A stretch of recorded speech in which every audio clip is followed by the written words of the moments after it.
joining me now in an audible, sort of an Omaha situation. Steve Mariucci coming out a segment earlier than expected. Thanks. Hey, better early than never. That's correct. How Good you to doing, see you. Rich? How about that yesterday on game day morning that Reggie Wayne coughed up what Omaha meant, Steve? How about that one? Were you surprised that he actually did that? But then he said, well, it's going to change in this game. Yeah, that Peyton's not going to make it. But he said that Omaha meant whatever I've called, let's do the opposite. So that's pretty common, okay? Some teams will use over, which means flip it from over here, run the same play over here, or railroad, or whatever that means. But then he says, no, it changes every game, and there's honor amongst thieves. They don't give away company secrets very often, you know? Right, exactly. So, but that was fun with all those guys, huh? It was, yeah. Oh my God. Steve Smith is ready to do the paparazzi right now if he wants to step off the field. He's got that twink. I told him that after. I said, listen, when you're done playing, 3, 4, 5 years from now, you can do this. And he went, oh, yeah? What do you mean 3, 4, 5 years? But anyway, it's good that he's going to play another season. Yeah, no, I told him that yesterday, too, that I was glad that he was going to do that. It's Reggie Bush joined us on game day morning. The Super Bowl pre-game edition of which I think started 5 minutes ago, Steve. We're late for it. Are we late? I mean, I don't know. What are they going to do without These shows us? are so long now, man. I know. You know what? But there's an appetite for it, People love football, Thank goodness. Not just college football, but pro football. Right. The championship game yesterday, with Denver and the Patriots had a 31 or 2 rating or whatever that was.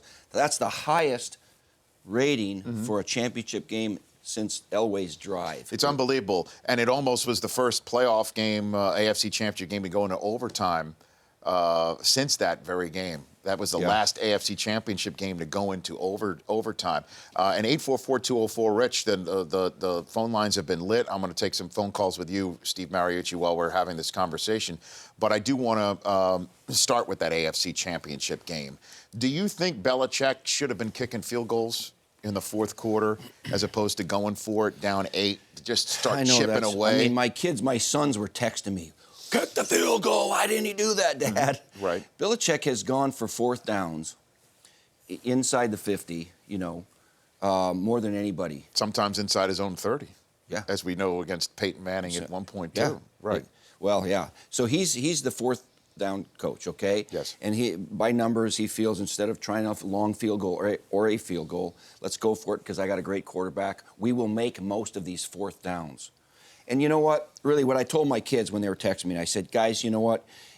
In hindsight, when you sit here, you go, well, yeah, if he would have kicked the field goal there, and then at the 2 minutes, you kicked the field goal there, well, that last drive would have been easy to win the game. But in the moment, you don't know if you're going to get the ball back. You don't know if they're going to get the ball back and score. You don't know. You can't tell the future. So you say, I'm going to do what I think I can do. And if it's 4th and 2, I'm going for it because I like our chances and we can win the game this way. Hindsight's always 20/20. But this guy has had so much success doing it his way. Yes. And he just figured he's gonna convert and end up scoring a touchdown then, rather than wait till maybe later when you have an opportunity. Steve Mariucci joining me here. Why did Ronnie Hillman just stare at that football as it hit the ground? And I turned to you, I said, you'd think Kubiak would have spent all week pounding into these guys' head about the situational football that the Patriots always play when the ball's on the ground. Really, it didn't have anything to do with all week. You start learning the rules of the game when you play high school, college, and professional. Anything that's backwards, whether it's something a pitch, that looks like or something close, or a screen, or a wide route like this that's close, you simply get on it because that's just the rules of the game. Is it a forward pass or is it a lateral? And this was so close. It didn't get tipped there. So close that he just probably figured in the moment that was a wide route on a pass, and he thought it was incomplete. Darn it, I missed it. And then all of a sudden, he didn't react quickly enough. And so that's a mistake that doesn't have to be emphasized in the championship week of practice. This is a rule of the game that you learn when you're this big, and he just didn't react properly. You don't prepare for the Patriots by saying every loose ball that's on the ground you need to get on top of, because you prepare for every game like that. I mean, that's a kind of it's not an unwritten law. I mean, that's a rule of the game that you would think one would react properly, but it was so close. He probably felt it's a pass, and I didn't even think about maybe it's a lateral. How good is Von Miller, Steve? And DeMarcus Ware and these guys. So they were hunting Brady with just 3 guys sometimes. Brady got yesterday. hit. He got knocked down, 20 times or whatever that is? Yes, he got hit 20 times. That's the most that any quarterback's ever been hit in the playoffs, knocked down, okay? And so he gives some credit to John Elway, all right? Because a lot of general managers will build their team through the draft, right? Mainly. And John Elway said, you know what, if I'm going to get Peyton Manning and spend a lot of money and mortgage the future, I'm going to load this team. I'm going to load it up with defense, let him, because he is getting older. You're going to go sign up DeMarcus Ware. Yep. You go sign Aqib Talib. You go get TJ Ward, Emmanuel Sanders. These are free agents. These are expensive guys. They're veteran guys that make your team immediately better. Now, expensive, yes. Salary cap nightmare, yes. But it's all for let's win now. And boy, did they. I mean, that's what they're doing. And all of these decisions have panned out for John Elway. This is a heck of a team. Yeah. And it's interesting, the first 2 picks of the 2011 draft, it's as if they told Carolina and Denver, okay, you're going to play in the Super Bowl together in 2015 after the season. Who do you got? And Carolina goes, okay, we're going to take Cam Newton. And then Denver's like, okay, we'll take Von Miller. We'll see at the Super Bowl. Super Bowl 50. Because those were the first 2 picks in the draft that year, and we're going to actually, because we're talking also this first Super Bowl between 2 number 1 overall drafted quarterbacks, Peyton and Cam, but they're not on the field at the same time. Cam and Von Miller truly are going to be on the field at the same time. Von Miller's a beast, and he is that. But when so you build your team with a quarterback, and not every team has a legit starting franchise quarterback. We all know that. Yeah. And then you also build your team to stop quarterbacks, whether that's pass rushers like DeMarcus Ware and Von Miller, or that's corners like they have 2 Pro Bowl corners in Harris and Aqib Talib. Make it rough on quarterbacks, or have a quarterback, and that recipe is legitimate. You have to have that if you're going to win. And so that game was spectacular. We all watched it together. It was nuts, and then the other game was a clunker. But I can't wait for the Super Bowl. Yeah, Rich. Steve Mariucci joining me here on the Rich Eisen Show. What is Arians thinking this morning? Do you think? I'm sure he's disappointed. You saw Larry Fitzgerald's press conference, right? Yep. You just felt bad for these guys because they've been so good for the season. What a terrific season. And then to finish like this with an absolute clunker. It wasn't them, and it's hard to try to. You got to have some sort of selective memory and say, all right, this is what happened. It's not us. Get it behind us, because they've got to be good next year. But this thing's going to resonate in their minds. Hopefully not too long. Carson Palmer's got to get over it. Do you have that Arians sound that we were talking about this soundbite? This is what he had to say after the game. I mean, he didn't mince words as his wont about it. If you're not putting a ring on your finger, if that confetti's not falling on your head, it's a bad year, Now, you got to look back, and there was a lot of really positive things, to win 14 games, to win a playoff game, to be here in a championship game.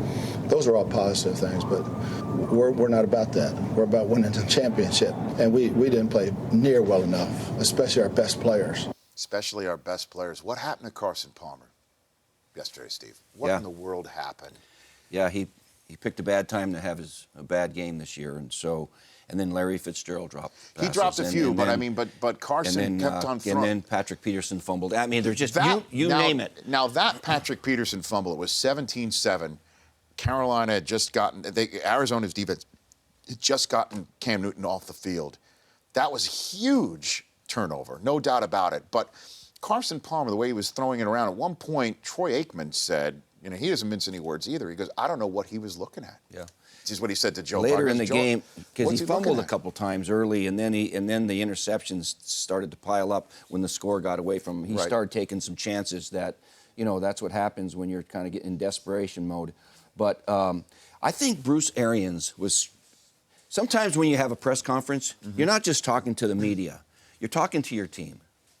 And I think he was laying the groundwork for next year's team, saying, we got to play better. The goal is going to be to win it all, or it's a train wreck.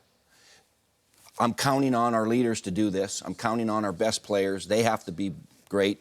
Coaches have to be great, all of that, because that's still the goal. It's not like, we had a good year. Well, some people are talking today that they can't even go back to Carson Palmer after a game like that. That despite how well he played all year, and how he had MVP season credentials He did. legitimately, that after a 6-turnover performance in the biggest stage that they had all year, that it would be very difficult for Arians, the quarterback whisperer, who might be able to get somebody else, younger kid, to start building for the future, going back to Carson Palmer. What do you think about that, Steve? Hogwash. I think Carson Palmer is going to be their quarterback in training camp next year, and he'll be a good one next season. If he's healthy, if the knee, everything's healthy, he's their guy. You've got to shake this game off, though. Got to shake it off. Brett Favre had some doozy games too, but he was able to forget it and just play the next one. Right. He's got to be able to do that, because if this lingers in his mind, whew. When did you ever go into a press conference saying, I'm going to talk to my team through the media? Do you got a good example for that one, Steve? Oh, geez. Where you said, you know what, I'm going to get to this podium, but I'm going to talk to my team through the media right now.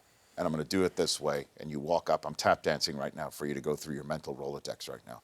Do you remember anything from your coaching career specifically? If I had all night to think about it, I could have came a specific. I did it quite often. I think a lot of coaches do it quite often, because what you do is you say it publicly, because you know they're going to hear it. They might be in the next room or in the locker room watching it on TV. All right, and so if you say that we have to get more from our leaders, they're going, "Oh, I'm one of the leaders." Or if you're saying I need better effort, or I need to coach better, and you're sending a message to your coaching staff, you're putting everybody on alert, in the best way you can without tearing them apart, because you're going to say the same things to your team privately. Okay. Of course. But sometimes you say things and you say it out there. So this is where we're headed. I expect to win the Super Bowl, or it's a bust, like Bruce Arians said.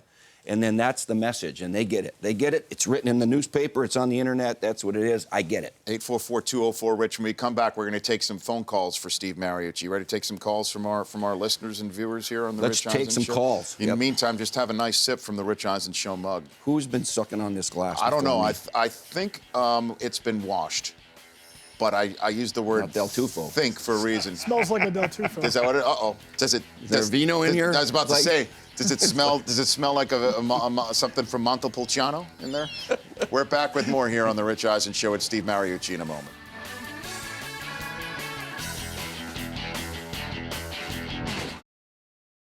Two touchdown passes for Peyton Manning, Steve Mariucci, in the first half of that game, which doubled the entirety of his season-long output of touchdown passes on that field to that point in time. Did it look to you, even in the podium afterwards, that this is house money for Peyton Manning all of a sudden? So many times he's playing playoff games, the weight of the world seems like it's on him. The weight of his previous playoff records are weighing on him, and right now he just seems immune to it all. Think of the season that he has just gone through. Just this whole thing. This is a story. This is a movie, all right, waiting to happen. Because here's a guy. I don't need to go back to the 4 neck surgeries and all of that. Just take this season. Where he gets hurt or benched or whatever, and he's plantar fasciitis. He's got all kinds of injuries. And then there's controversy as to whether he should come back and play or not, or stick with this Brock Osweiler. Remember how many times have we discussed that? Right, and then in the middle of rehabbing to get back, the whole Al Jazeera HGH thing. Oh my God! I mean, they bring his family into it. That really pissed him off when you see that interview. Because Peyton does his wife and kids they stay out of the limelight, and that's by design. All right, and when they were brought to the forefront, that really upset him. And then you talk about coming back, and then he obviously isn't the same Peyton Manning. We know that. He's a wounded warrior that's just trying to get through and suck it up and do the best he can, and his best was good enough, with that good defense. This is such a great story. It's just one for the ages. And in terms of this year, you could also start with the fact that he had a $4 million pay cut that he had to take to stick around. I think part of that was this last game, right? The $4 million was taken away, and he could make it back $2 million each if he wins the AFC Championship game in the Super Bowl. Hey, so get it. That's basically what happened. He made half of it back yesterday. Yeah, and the other thing, the other caveat in this whole thing, it's not just him coming back from adversity or injury. It's learning a whole new system. Talk about teaching an old dog new tricks. This is a new system for him. This is not what he was hoping for, because he went to Denver running his system, and all of a sudden it's changed. It's some other West Coast offense. That's hard on a guy. Let's take a couple of phone calls before Josh Norman calls into the show. Nick in San Diego, you're on the Rich Eisen Show. What's up, Nick? Hey, Rich. How's it going? How are you, Nick? Oh, very good. Another beautiful day down here. I was going to ask you about what this does to the narrative. You always hear the greatest regular season quarterback and the most clutch quarterback about Brady and Manning. And obviously we know that Manning is 3-2 in the playoffs, and Brady kind of has the winning record in the regular season. So where does that really put that narrative? Well, it's changing. It is. There's no doubt It about it. softens the blow, doesn't it? Yeah. It's not that I ever believed, obviously, in that narrative. That's a TV-created narrative, obviously not a real Nick, one. the arguments of Brady versus Manning will go on forever, but the ultimate scoreboard point for Brady is I have these obviously Super Bowl. I've got these rings, I've got these Super Bowl appearances, and that's open and shut, Nick. That's the problem for anybody who wants to come back for Peyton Manning. But the numbers are changing for, hey, look, I've beaten, when all the chips were down in the playoffs, I won more than I lost, et cetera, et I cetera. feel like Belichick had something to do with something at some point. There's no question about that. Hey, Nick, thanks for calling in. I appreciate it with Steve Mariucci, our friend from Detroit, Steve. Jeff in Detroit. Hi, Regular Jeff. Listener of this show. Yeah. And our affiliate in Detroit. Where in Detroit are you, Jeff? Jeff? Right now I'm in Southfield, Michigan, but right. I hang around all throughout Detroit. Wonderful place to live, I tell you. I love it. You got it. What's going on? Oh, nothing much. Just coming to the realization that one more game, man, and it's over with until next season. Kind of sad about it, but, hey, I guess that's how it is. What I wanted to ask coaches, if you're starting a franchise, you're in L.A., you got carte blanche, you can do whatever you want to do. Who do you start your team with? What quarterback do you take? Number two, can we now say that kickers are people too? Because it seems like a kicker is very important nowadays. The young guy that you had on your show, Uncle Rich, not too long ago. Guayo. He left Florida State. Yes, I'm telling you, people are looking at him more and more each day. It seems like each and every game that goes on gives more credence to put, more stock into your kickers now. And us in Detroit, if anybody knows about kicking, it's us. Yeah, I know. Swear it's Thanks, us. Jeff. I appreciate it. He listens on WDFN up there. Yeah, our when I was affiliate in Detroit. coaching in Detroit, the best player on our team was our kicker, Jason Hansen. That's right. That's not funny. But that's no, I'm complimenting him. All right, he was a great kicker. So who would you start? Who would you start your franchise if you choose a quarterback around? So if I'm going to L.A. and I'm building a franchise to make it sexy around here in L.A., you know what? The Rams are closer than people think. All right, the Rams are not bad football team. They have some pieces in place. They got the tailback. They got some defensive guys. Yeah. You know what? If they can get a quarterback to play for more than a few games in a row with some consistency, is that a Jared Goff? I'm not going to draft a kicker like Janikowski was in the first round. I'm going to draft a quarterback if I feel there is one that's worthy of it. There's the kid from North Dakota State and Memphis, but Jared Goff from Cal, I'm going to really look into that. He might be the franchise. Well, the Rams might have to trade up to go get him. I don't think he's going to be available for him. But I guess who would he take? I guess his question is, out of all the quarterbacks, if they were made available in the league, would Cam be the guy that you build? I mean, he is. Oh, you mean like in free agency? I guess you got a quarterback, Cam or Russell Wilson or somebody like that. Yeah. You think they're going to be available for the Rams? I don't think so. I think he was just having some fun. Yeah, he is, and it's the changing of the guards a little bit. Here's the thing. Everybody talks about, well, the old school is the pocket passer, the Peyton Manning, the Tom Brady, make your plays from your head and your arm from the pocket. And then now this new in vogue style of quarterback is the Russell Wilson and Cam Newton. I agree 50% of that, because you know what? There aren't a lot of Cam Newtons coming up. I'm just telling you. There aren't a lot of Russell Wilsons. If there is one, you'll play him and you'll start him and have success. But they're hard to find, too. Well, a kid, Vernon Adams, just lit up the East-West Shrine, apparently. He did. I mean, he's a little guy. By the way, that's one of the storylines of the entire Super Bowl week. You just hit on that. Yeah? Yeah, different styles of quarterbacks. Yeah. You got an old school sort of gunslinger sheriff who just stands there in the pocket, and you got Cam who can do that but can also run it. Yeah, it's great. Different philosophy. That's one of the things we're going to talk about with Josh Norman. Do you want to interview Josh Norman with me, Steve? you have to run? I have to run, but Where do you got to go? Oh, you're doing total access. I have to work tonight? for a living. As opposed to what am I doing? What am I doing right now? You're just having a good old time. You can go right now. I'll do Josh by myself. No, I'm going to stay around with Josh. Okay, you want to stick around? 60 more ticks at the clock. Okay. And then Josh Norman's going to join us. Do it. And then we'll send you up to Culver City. All right. Don't worry. You're the coach. You could be like LeBron here. Just show it whenever you want. Right? Yeah, okay. Okay, you didn't like that analogy, did you? Because it involves a coach who got fired. Steve Mariucci is a member of the coaching fraternity, by the way. The Rich Eisen Show, weekdays at noon Eastern. On Audience.